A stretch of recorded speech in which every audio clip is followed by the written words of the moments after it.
Total 300 का paper अगर हो रहा है तो आप देखो, 2-3 जोन बताता हूं मैं आपको।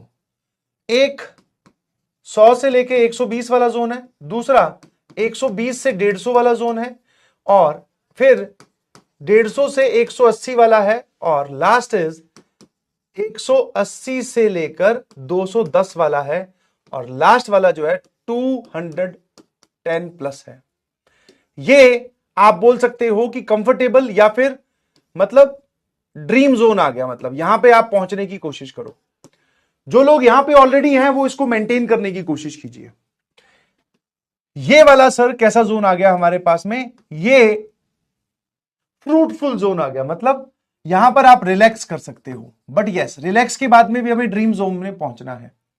ये मतलब इसमें आपको हार्डवर्क थोड़ी सी और बढ़ानी पड़ेगी, ठीक है, हार्डवर्क थोड़ी सी और बढ़ानी है, ठीक है, और इसमें आपको हार्डवर्क प्लस प्लस थोड़ी ज्यादा बढ़ानी है, ठीक है।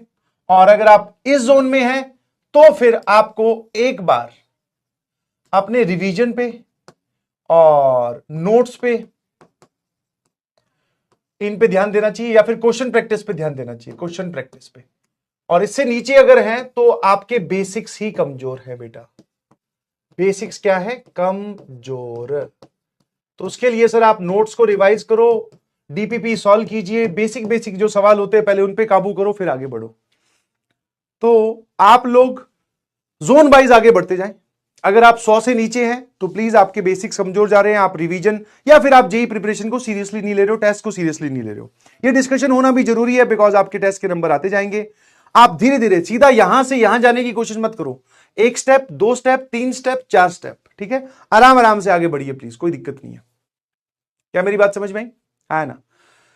हाँ, इसमें आपके बेसिक्स कमजोर है, रिवीजन आपकी है ही नहीं, मतलब आपने लेक्चर भी नहीं देखे, आपने नोट्स भी ढंग से नहीं पढ़े हैं। अगर आप इस जोन में हो तो इसमें आपने नोट्स ढंग से पढ़े हैं, बट आपको चीजें याद नहीं रह रही, रिवीजन कहीं ना कहीं कमजोर है, क्वेश्चन प्रैक्टिस की कमी है। यहां पे आपने क्वेश्चन प्रैक्टिस भी ठीक ठाक कर लिया, आपको और क्वेश्चन प्रैक्टिस बढ़ानी है, रिवाइज करने हैं नोट्स को, ठीक है, क्वेश्चन सॉल्व करने हैं, जो भी अच्छे सवाल नोट्स में करवाए गए उनको रीअटेम्प्ट करके देखो। यहां पर तो फिर आगे हार्डवर्क बस आपको बढ़ाना है और क्वेश्चन की प्रैक्टिस करनी है। समझ में आएगी? नहीं समझ में आया तो मेरी आप सभी लोगों से रिक्वेस्ट है, try to move in this वे।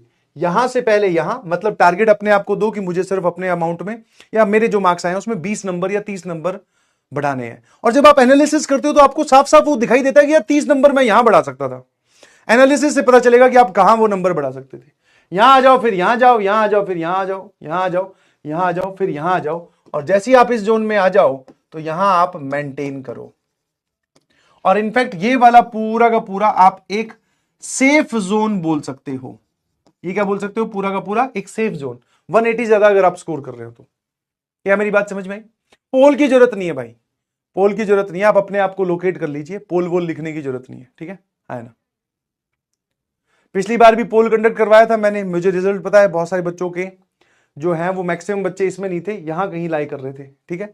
अपने आप को प्लीज, आप अपनी रिस्पॉन्सिबिलिटी खुद लीजिए। कोई आपको बार बार बोलने, बार बार बताने, बार बार समझाने नहीं आएगा। हम वो सारी समस्याएं देख चुके हैं, बैकलॉग होता है, प्रेशर बहुत ज्यादा है, काम कंप्लीट नहीं हो रहा है, रिवीजन नहीं हो रही है, ये सब समस्याएं हैं। समस्याएं को बार बार बोलने से समस्या तो और बढ़ती है भाई। उस पर इलाज किया कि नहीं आपने, उस पर रिएक्ट किया कि नहीं, उसको खत्म कर रहे हो कि नहीं, उसके प्रति कुछ आपने स्टेप उठाया कि नहीं, that is the main challenge. पिछले चैप्टर या पिछले टेस्ट में भी आपके इतने नंबर आए, इसी भी अभी भी इसी जोन में हो या इससे नीचे खिसक गए, दैट मींस आपने हार्डवर्क में कमी करी है। समझ में आया? एंड दिस इज कंपटीशन बेटा, ठीक है, समझ में आया? कंपटीशन, अगर मैं आपको एक सरल भाषा में समझाना चाहूं कि कंपटीशन क्या होता है, जब आप स्कूल में होते हो, समझना जरा ध्यान से, स्कूल और कंपटीशन में क्या बेसिक फर्क है। सामने एक रूम है, एकदम बेसिक भाषा से समझाता हूं, एक रूम है ऐसे, सर बहुत सारे रूम हैं और आप सब लोग यहां खड़े हो, हर एक को एक रूम अलॉट हुआ है, हर एक को एक रूम अलॉट हुआ है। मान लेते हैं इसके अंदर 100 बैलून रखे हुए हैं, मान लेते हैं ऐसा एग्जाम्पल के तौर पे, ठीक है। टाइमर स्टार्ट हुआ, बोर्ड्स की बात कर रहा हूं, स्कूल में क्या होता है, टाइमर स्टार्ट हुआ, आपको अपने कमरे में जाना है, मतलब आपको अपने पेपर में 100 में से स्कोर करना है। आप गए, उसमें 100 में से जितने बैलून उठा के ला सकते हो ले आओ बाहर, समझे? तो सबको अलग अलग कमरा अलॉट हुआ था। दिस इज स्कूल, ठीक है, ठीक है। आपके सामने खुद का एक कमरा है, उसके अंदर 100 बैलून रखे हुए हैं, आपको उठा के लाने हैं। नाउ अगर मैं बात करूं जेई की, आईआईटी जेई या फिर कॉम्पिटिटिव एग्जाम्स की अगर मैं बात करूं, तो अब क्या है, कमरा एक ही है और इसके अंदर 100 बैलून रखे हुए हैं और अब आप सब लोग यहां खड़े हो, ठीक है। घंटी बजेगी, गेट खुलेगा, आप सब लोग दौड़ लगाएंगे, अंदर जाएंगे, जिसके हिस्से में जितने बैलून आए उठा लाइए प्लीज। जिसके पास जितने बैलून उतनी उसकी अच्छी रैंक।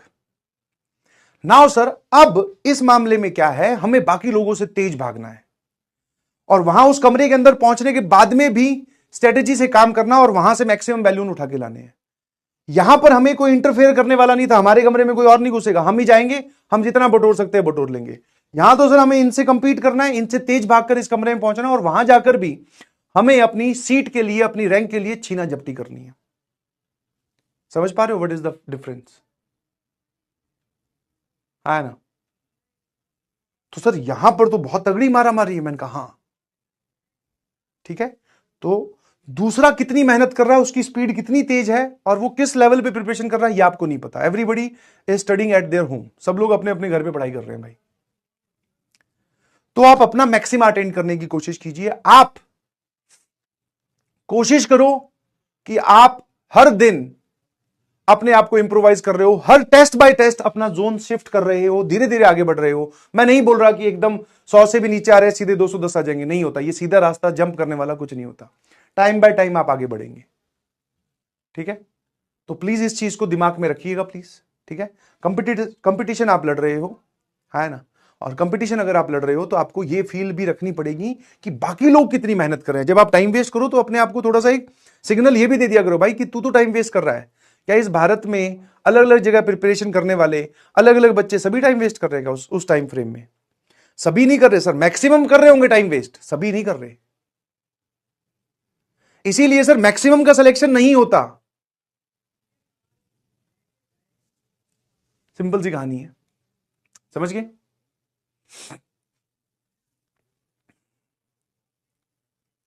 अगर मार्क्स ज्यादा से कम हुए हैं तो आप उसकी गलती पहचानिए, और गलती पहचानने का टेस्ट में आप कैसा परफॉर्म करके आए उसकी रिपोर्ट इज टेस्ट एनालिसिस, कि क्या ऐसा हुआ।